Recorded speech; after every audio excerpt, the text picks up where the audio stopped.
susah. Penyakit untuk menghadap Allah itu banyak, tapi paling tidak yang dua ini nih, apabila bisa kita sembuhkan, yang lain itu akan rontok, akan mati. Padahal cuma dua menurut Ibnu Athaillah Sekandari. Jangan sampai kita ingin semangat ibadah tapi nggak tahu penyakitnya. Penyakit yang mengganggu ibadah itu apa? Nah, ini harus kita atasi dulu penyakitnya. Alima qillata nukhudil ibadi ila muamalatih. Mu'amalatihi teh ay al-iqbal alaihi bi ta'atihi wal qiyami bi huquqi rububiyyatihi.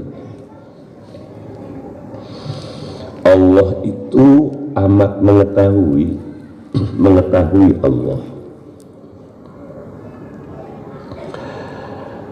tentang sedikit semangat dari hamba-hamba Allah untuk bermuamalah kepadanya.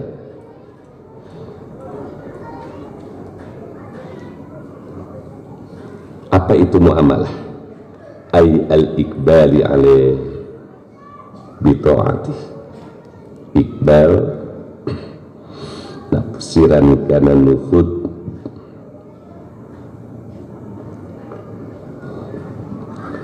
menghadapkan dirinya untuk taat ke Allah. Jadi bita'atihi ini makna muamalah. Jadi muamalah sama Allah, taat ke Allah.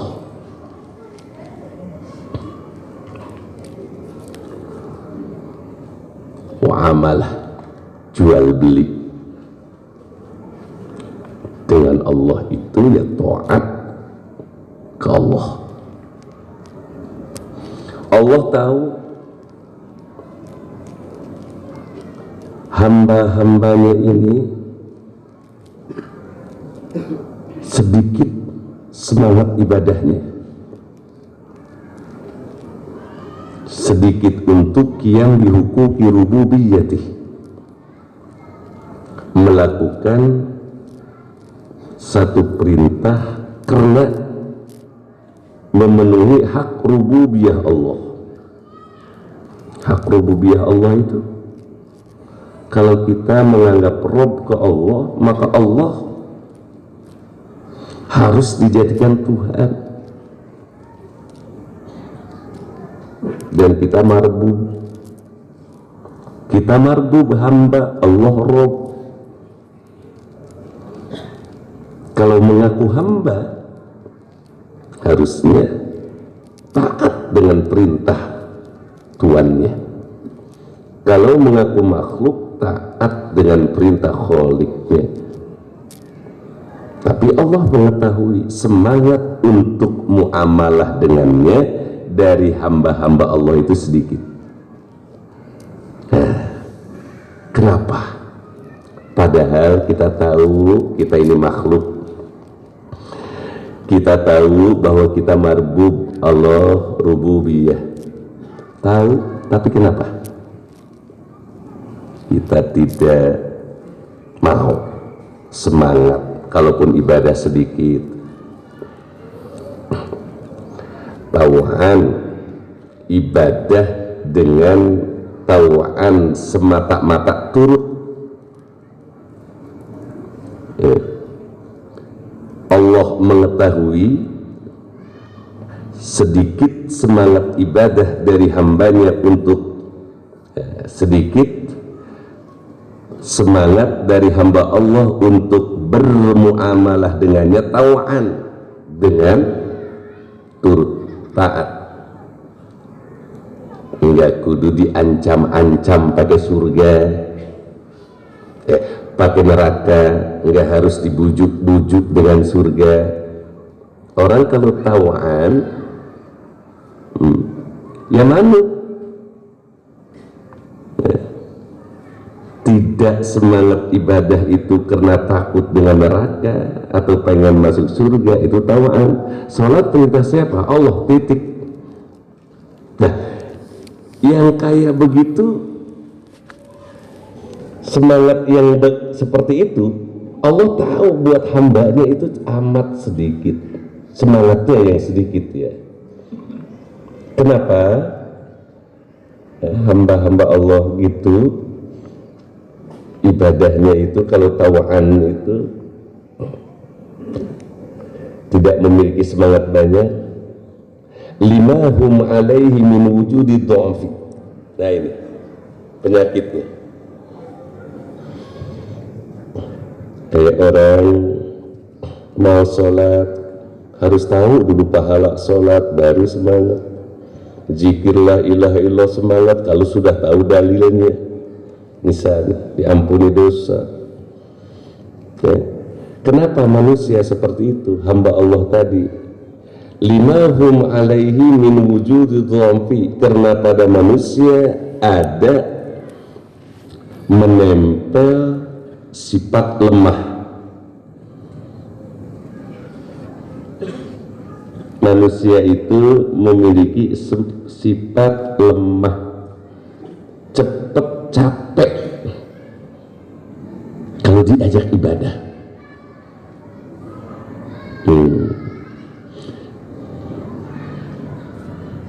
Jadi manusia karena memiliki sifat lemah, maka semangat ibadahnya itu tidak bangkit.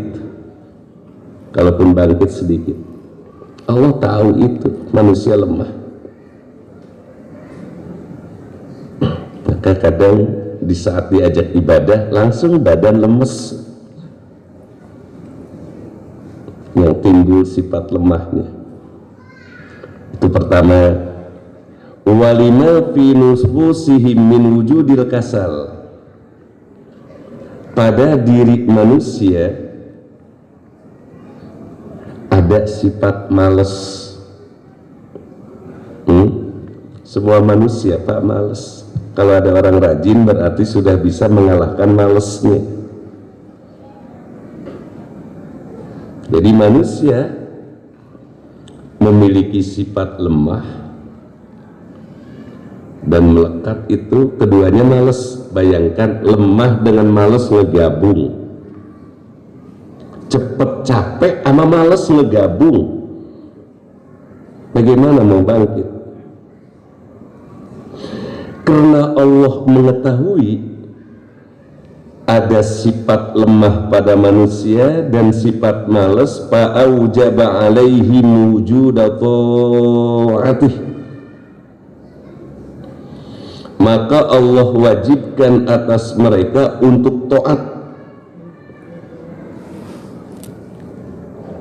Kalau malaikat itu tidak diwajibkan karena tidak ada dha'fi dan tidak ada kasal. Karena malaikat tidak ketaklif untuk melakukan perintah Allah karena memang sudah taat.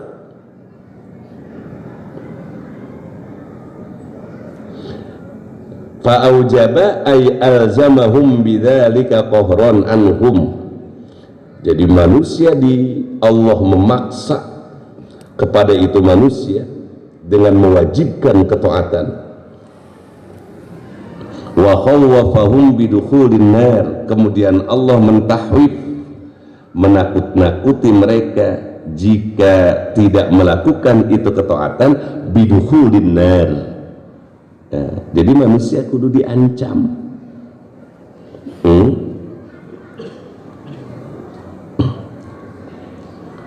Wailul lil mukadzibin, misalnya.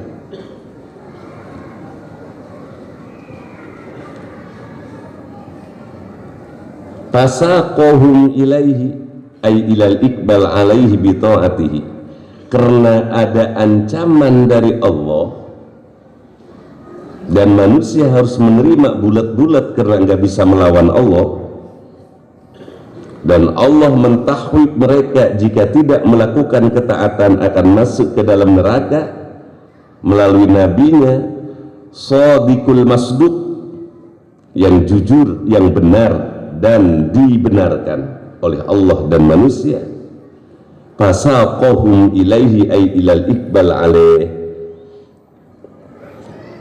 maka Allah menggiring mereka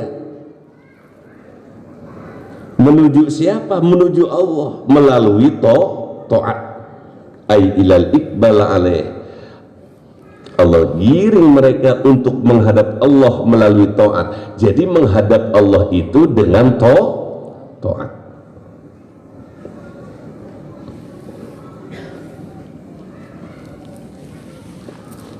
Wa fi nuskhah, dalam satu tulisan yang lain kalimatnya itu bukan ilaihi tapi ilaiha. Fasaqahum ilaiha ay ila ta'ah. Maka Allah giring itu ibad untuk taat. Bisalasilil ijab, dengan kewajiban-kewajiban yang diberikan oleh Allah diserupakan dengan salasil, rantai. Seakan-akan itu kewajiban dari Allah, rantai yang memukul, sehingga kita takut kalau tidak melakukan perintah Allah akan dicambuk dengan rantai tadi atau diikat dengan rantai tadi. Ay al-ijab asyabih bis salasil. Kewajiban-kewajiban dari Allah itu diserupakan dengan rantai allati tudau fi unukil asir, yang rantai diletakkan pada leher orang yang ditawan, ya jurruhu biha kohron, ditarik, seakan-akan dirantai para hamba Allah itu, ya, di pada leher hamba Allah itu ada rantai untuk menuju Allah, ditarik min asrihi ilal maudi alladhi yuriduhu. Hambanya itu, hamba-hamba Allah, dirantai lehernya, ditarik dengan rantai kewajiban tadi untuk menuju tempat yang dia inginkan. Semua manusia ingin masuk surga, tapi pada diri manusia ada domfi dan kasal, maka oleh Allah dikasih kewajiban. Kalau tidak diwajibkan, itu yang wajib tentu akan ditinggalkan. Karena wajib jika tidak dilakukan, itu akan masuk ke dalam neraka. Yu'aqabu ala tarkihi. Wa kadzalika al-ijab, seperti salasil tadi, rantai tadi, adalah kewajiban-kewajiban yasukuhumullahu ta'ala bihi ila ta'ah. Allah menggiring hambanya kepada ketaatan. Jadi dengan kewajiban itulah kemudian orang disebut taat. Allati yahsulu lahum biha ma yasuruhum fil mustaqbal, yang dengan ketaatan itu hamba-hamba Allah akan berbahagia di masa depannya. Masa depan kita itu akhirat. Wa in kanat syaqatan alaihim fil hal, sekalipun ketaatan itu berat buat mereka dilakukan pada saat ini, karena mereka ingin bahagia di masa depannya yaitu akhirat. Fahuwa yaf'alu bihim kama yaf'alul wali, maka fahuwa yaf'alu bihim, perbuatan Allah dengan memberikan kewajiban kepada hamba-hambanya tadi yang memiliki sifat lemah dan malas, kama yaf'alul waliyu, seperti orang tua mendidik anak kecil, seperti orang tua memesantrenkan anaknya, dilepas jauh dari orang tua, tapi untuk masa depannya. Ala tarahu kaifa yu'addibuhu wa yadribuh, apakah Anda tidak melihat bagaimana orang tua mendidik anaknya, wa yadribuhu, bahkan orang tua memukul anaknya. Dipukul itu ala istirsalihi ala muqtadha tabi'ihi, supaya watak-watak yang jelek itu lepas dari anaknya, males, supaya anaknya ini gak males, dipukul jadi rajin. Karena watak manusia ya tadi males, alasan capek, tidak mau ibadah, dipukul oleh orang tuanya. Contoh kalau yang memesantrenkan anaknya ya, ditaruh di pondok ya, kemudian di pondoknya tidurnya tidak seperti di rumah. Itu tujuannya untuk kebahagiaan masa depan anak. Orang tua yang tidak mengerti masa depan anak, anaknya pengen pinter tapi nggak dididik, tidak dipesantrenkan, nggak ada. Harus jauh dari orang tua. Imamuna Asy-Syafi'i dilepas oleh orang tuanya dari kecil, coba. Selamat bertemu di akhirat. Begitu orang dulu kalau mesantrenin anaknya. Makanya Syekh Abdul Qadir Jailani sempat kangen dengan ibu Imamuna Asy-Syafi'i. Lama puluhan tahun nggak ketemu ibunya. Orang sekarang anaknya pengen angkat derajat orang tuanya, tapi nggak dididik, nggak dipesantrenkan. Pesantren pengen enak, mana ada. Kalau pesantren ada kayak begitu pasti nggak jadi kiai. Kalaupun jadi kiai bahaya, modal pesantrennya mahal, entar jadi kiainya bayarannya kudu mahal.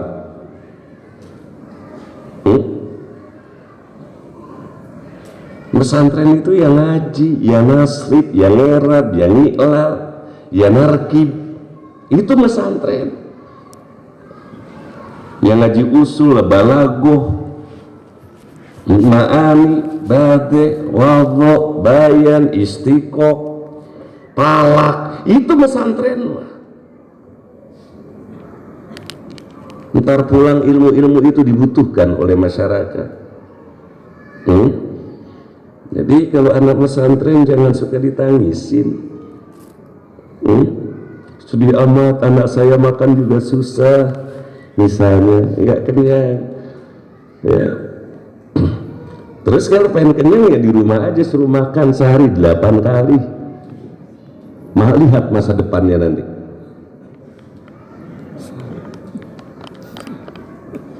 Ya, orang tua mendidik anaknya dipukul itu anak. Kalau males, enggak jamaah dipukul. Tujuannya supaya watak-watak jeleknya itu lepas dari dirinya. Kalau watak jeleknya lepas, yang bisa watak bagusnya timbul, rajin. Itu. Wa yulzimuhu umuran syaqatan alaih.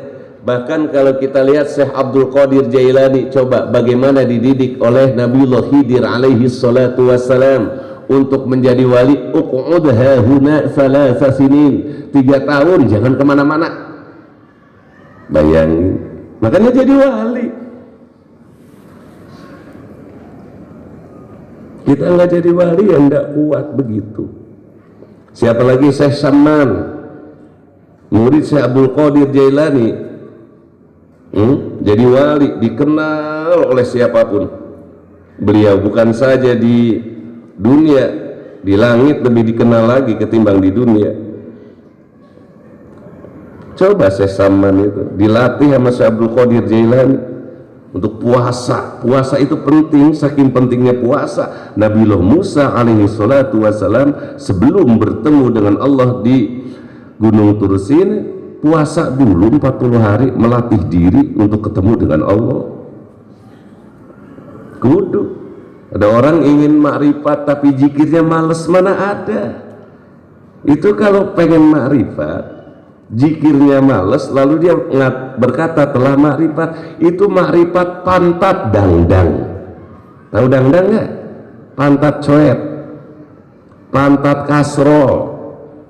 Semakin diomongin semakin kotor dipegang. Mana ada. Pengen deket ke Allah kudu zikir, rajin to'at ya?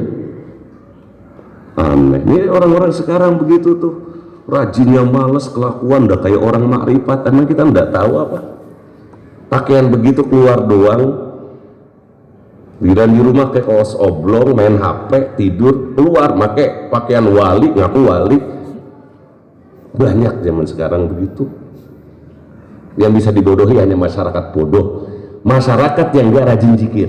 Kalau bapak rajin zikir, latifatul ahfa, panteng, dideketin, panas, bohongin orang. Zikir itu minta ke Allah.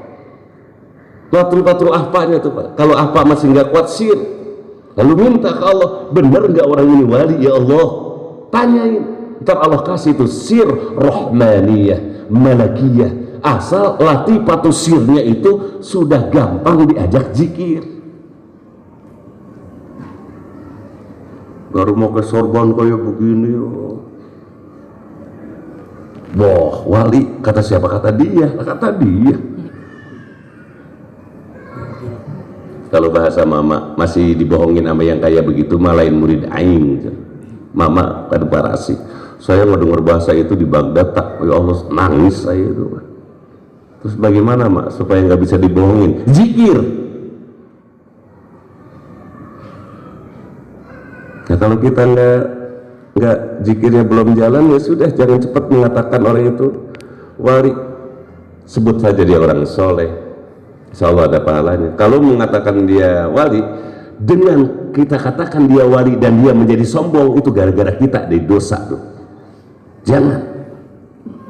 Karena ada orang yang begitu. Semakin kita sebut wali, semakin dia, nah karena saya wali, ayo kesini kan duit 3 juta, kalau enggak ayo sumpahin. Itu nganggap walinya kita dosa. Masa wali minta duit mulu?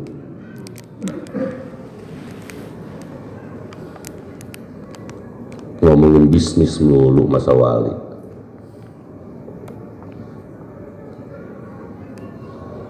Ini latifatul sirnya latih. Ntar kerasa Pak. Cuma kan yang kayak begitu nggak boleh diomongin, takut fitnah.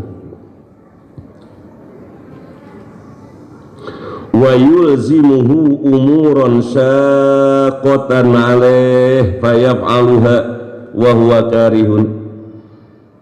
Maka orang tuanya mewajibkan kepada anaknya tadi untuk melakukan umuron di sini bimana asya'a.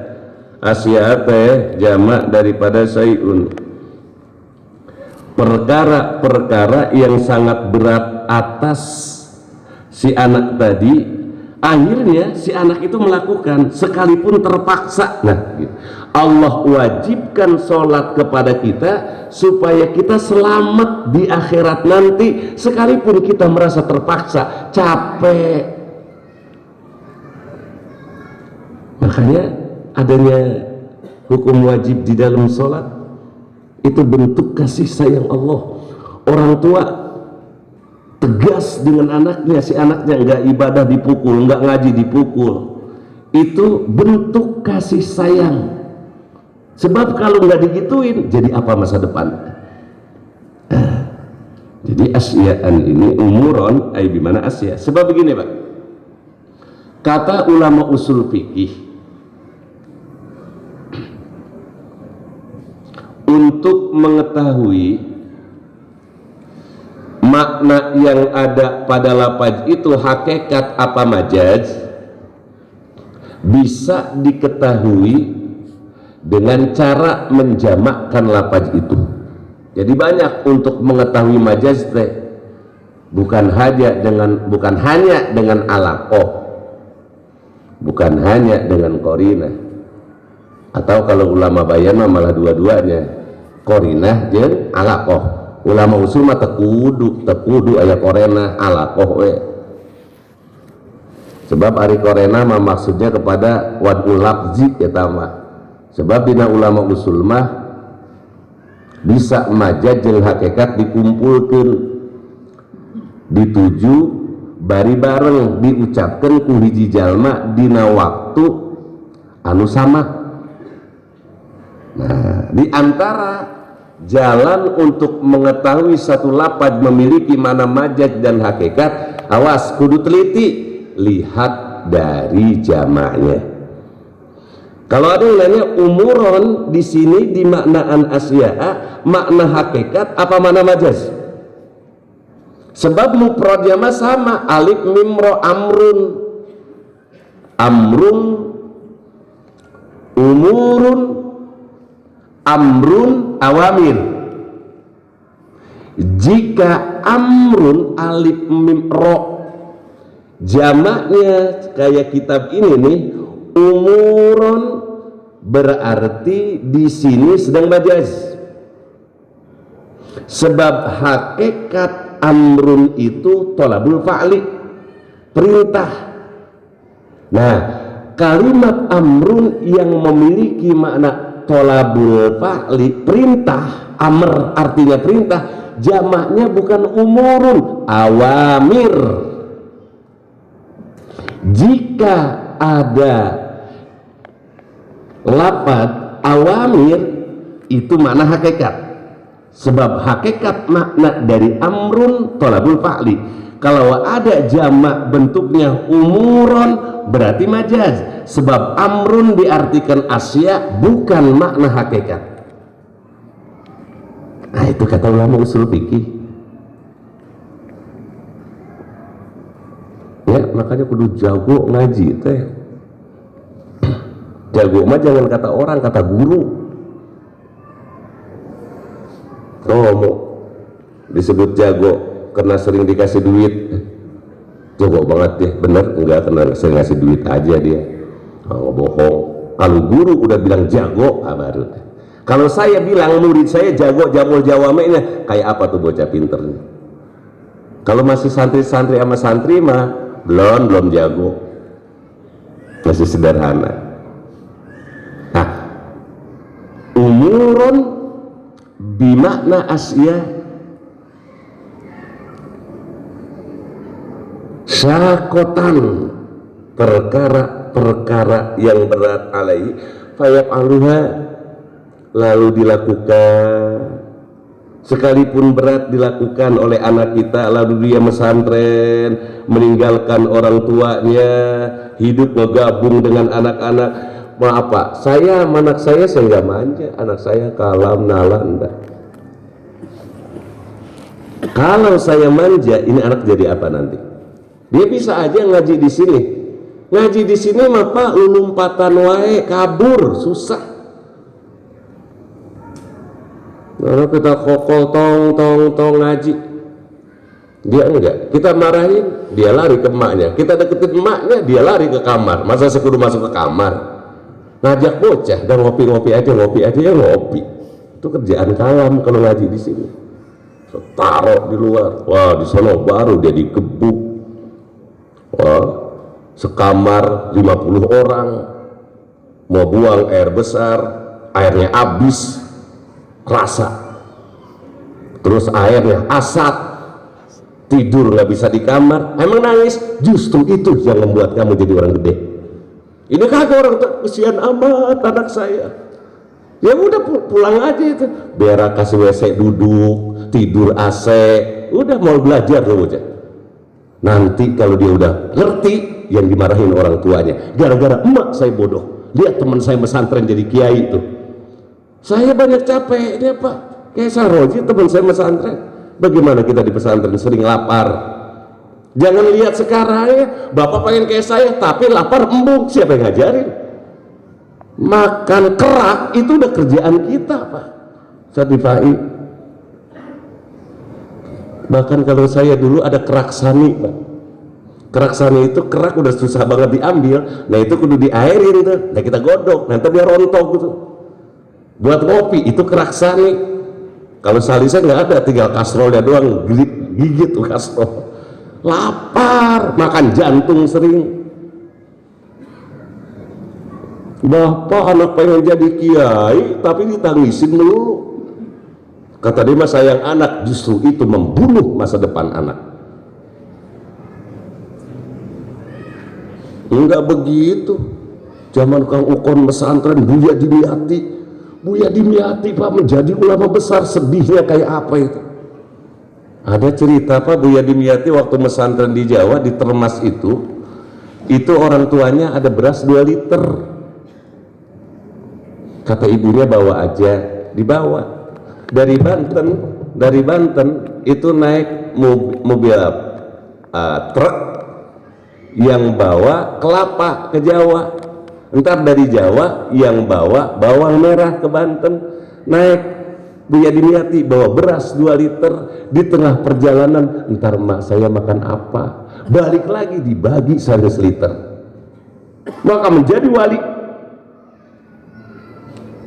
Itu ya Kiai Seroji ya, jangan ditangisin anak, memang harus begitu, harus ditempa, dibakar, digetok jadi pedang bagus. Enggak, saya enggak manja. Kalau saya manja, saya orang tua yang ilmu apa enggak ada turunan. Ya Allah, katakanlah misal udah bapak ada kayak tidur aja, emang ada begitu? Kalau harta bisa, ilmu enggak bisa. Sekalipun anak kiai kalau enggak rajin jangan harap jadi kiai. Itu satu. Dan keduanya, kenapa saya taruh di luar? Supaya dia merasakan pergaulan para santri secara alami. Bagaimana jadi santri itu? Ntar kalau dia jadi kiai, enggak sombong apa enggak pelit. Karena biasanya anak kiai yang enggak pesantren keluar jadi kiai pelit, dia enggak merasakan lapar di malam hari. Abah santri galak main ngegeduk melulu. Saya Pak ngeliat santri malam-malam ke dapur, udah tahu tuh lapar. Saya panggil, Mang deh Mas, ambil nasi di dapur. Anak-anak tahu ini nasi dari dapur nih, beda nih. Saya udah ngalamin Pak. Di Bandung waktu saya ngaji hadis, saking laparnya makan jambu kelutuk mentil, itu enak banget Pak. Sekarang uwe kita Pak. Di Bandung lagi ngaji hadis Muslim, Musnad Imam Syafi'i dan Bukhari, malam lapar banget, jambu buruk, jambunya jambu kelutuk mentil, enak banget itu Pak. Bapak silakan katain santri yang sekarang susah nih, ntar kalau udah jadi kiai bapak bikin malu. Jangan bilang nih yang pesantren nanti mau jadi apa. Ih, memang gak ada kantornya, lagi ngapain pesantren nyariin kantor? Kuliah itu mah.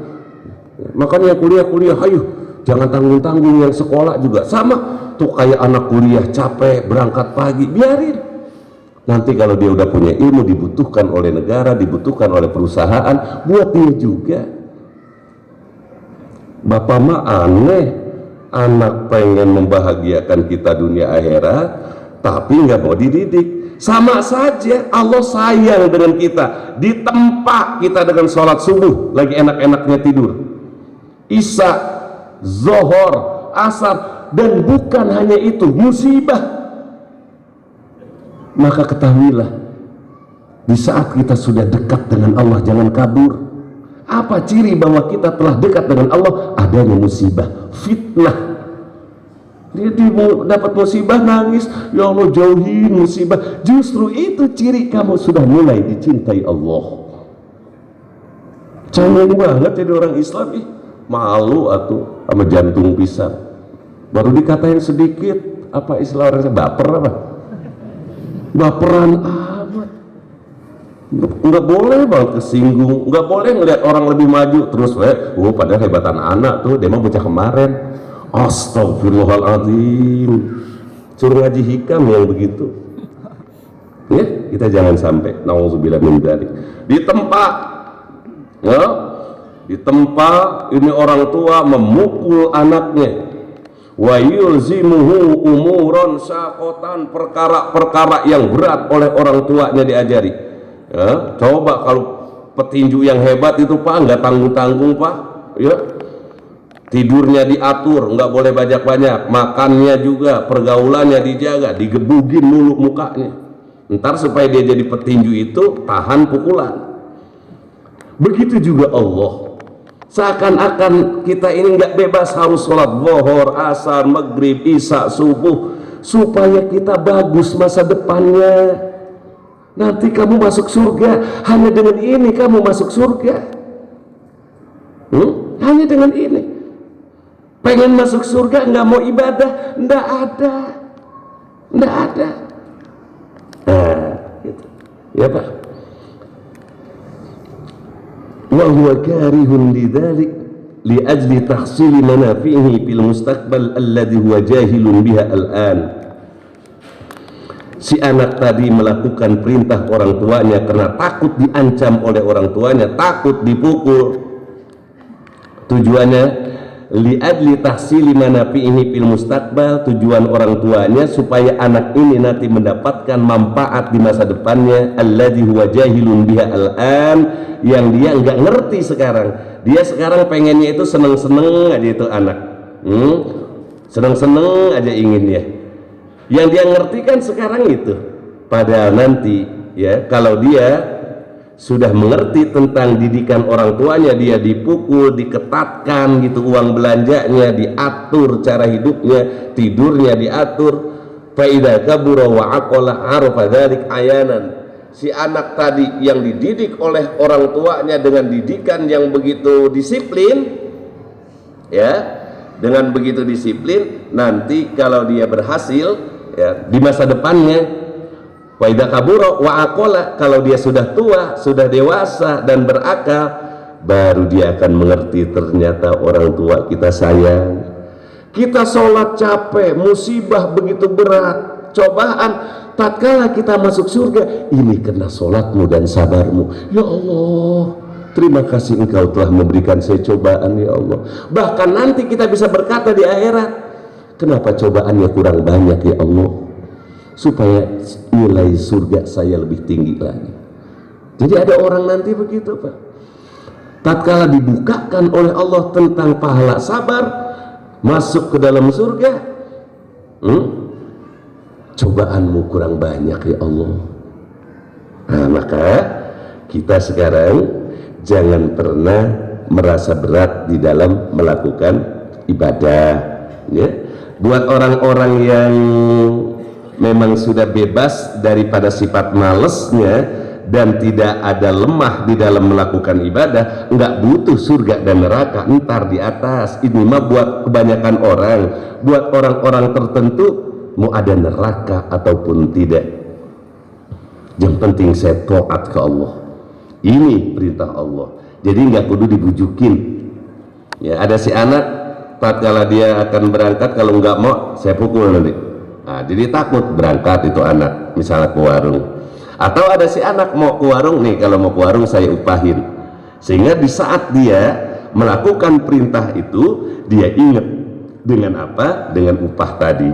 Nah itu orang-orang seperti kita di dalam ibadah, terkadang mau melakukan ketaatan karena tadi pahalanya gede ya, atau kita melakukan ketaatan karena takut akan neraka.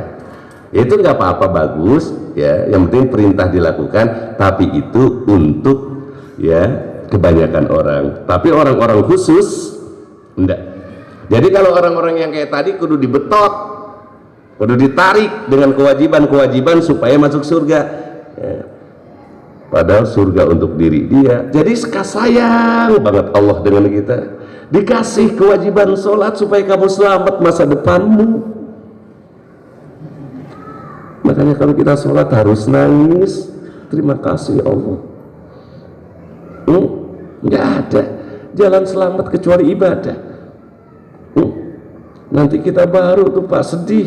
Bahkan ada tuh di dalam Fawaid Al-Mukhtarat, waktu itu 24 jam, sehari semalam 24 jam. Kalau kita tidur Pak 8 jam, berarti ada 8 kotak itu yang kosong.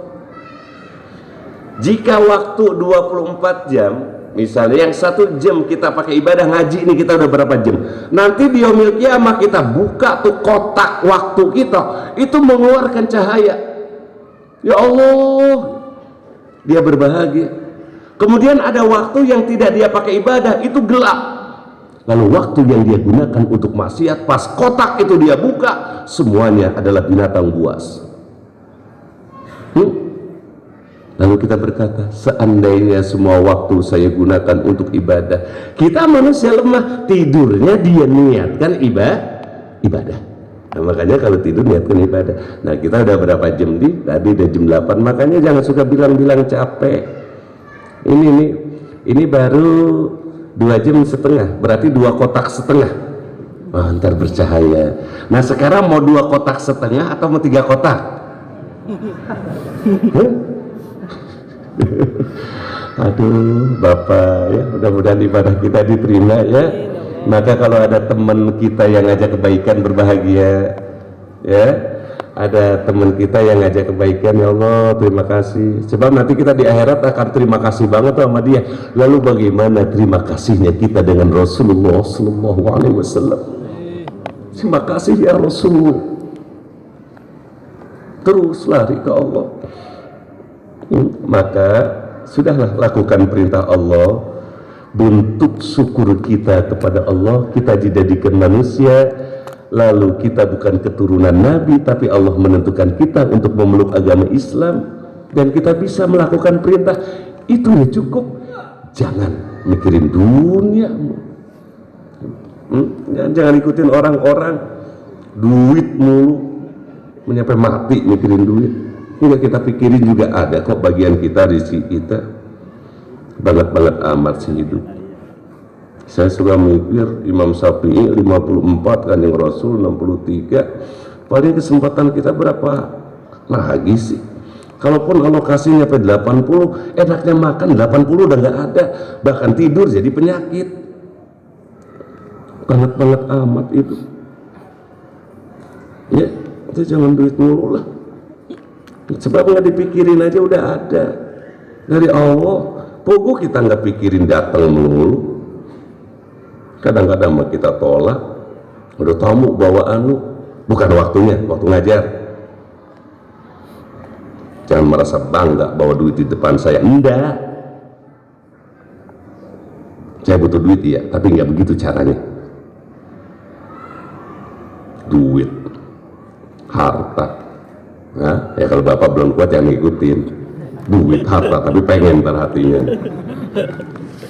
Biasanya jauhi dunia. Wah, ya lagi begitu, lagi melarat nih, ketahuan nih. Kalau lagi ada udah di mall dia duduknya tuh. Ya nggak apa-apa, makanya jangan diikutin yang nggak kuat ya Pak. Cuma saya cuma berpikir nggak pernah bangga ya, kenal dengan siapapun. Apa kalau kita nggak ibadah, nggak punya ilmu, apa yang kita banggakan? Toh kalau kita meninggal, yang mengangkat derajat kita ilmu dan amal, dan orang-orang soleh bisa ngasih syafaat kita. Ini Bapak kalau masuk surga, ntar saya kan bilang, masa masuk surga sendirian? Emang yang ngajar siapa? Ente mah dengerin doang. Ya Allah nggak dengerin masuk surga, masa ngomong kagak? Kata Allah enggak, karena kamu ria. Ya Allah nggak apa-apa, mungkin saya ria, yang ngedengerin ikhlas. Udah saya ngobrol berdua sama Bapak, tolonginlah supaya ini masuk surga. Akhirnya kata Bapak nih, ya Allah tolongin saya ini bisa begini ini, ya sedikit banyaknya mendengar nasihat. Kalau engkau ya Allah ridho dengan saya, ridhoi juga teman saya. Kata Allah, karena aku ridho dengan kamu, maka temanmu aku ridhoi juga. Akhirnya masuk surga bareng. Alhamdulillah. Ya, mudah-mudahan kalau masuk neraka udah jelas, jangan pakai mudah-mudahan. Mudah-mudahan masuk surga. Mudah-mudahan. Intinya mah ya kita mendapatkan syafaat Rasulullah Sallallahu Alaihi Wasallam. Awas orang thariqah sekarang sholatnya harus meningkat, bukan lagi berat dengan ibadah, tetapi menikmati ibadah. Kalau kita menikmati sholat, menikmati zikir, tidak ada berat dan nggak ada ngantuk besok. Sholat tahajud nih nggak mikirin besok ngantuk, enggak. Ini belum sholat tahajud, jangan banyak-banyak, baru wudhu doang, jangan banyak-banyak, besok capek mau main golep. Itu baru nih ya. Udah sholat aja jangan mikirin besok mau golep. Kuatnya berapa? Kuatnya 10, udah jangan mikirin golep. Ya, udah sholat. Ini kadang hitung-hitungan banget kata malaikat, takbir aja belum mikirin besok. Itu ya. Belajar Pak ikhlas Ibu Bapak. Jadi pada diri kita itu ada sifat lemah dan ada sifat males, sehingga sama Allah Subhanahu wa Ta'ala dikasih kewajiban supaya kita selamat untuk mengalahkan males dan lemah tadi, yaitu dengan pendidikan. Maka kita didik diri kita yang lemah di dalam ibadah supaya gagah, kita didik diri kita yang males supaya rajin. Dengan apa? Dengan taat perintah Allah dan menikmati ibadah, itu adalah nikmat. Carilah kenikmatan di saat kita Allahu Akbar zikir. Kayak tadi kan nikmat-nikmat gitu ya. Ini wajah Bapak cakep-cakep banget, orang zikir itu awet muda Pak. Ya, orang zikir itu awet muda karena darahnya itu mengalir dengan asma Allah. Latifahnya ngalir dengan apa? Dengan makna-makna. Maka lihat para kiai itu. Udah tua awet muda. Mudah-mudahan Allah mengampuni dosa kita dan menerima amal ibadah kita. Sekali lagi mudah-mudahan anak-anak kita dijadikan anak yang soleh dan solihah. Al-Fatihah.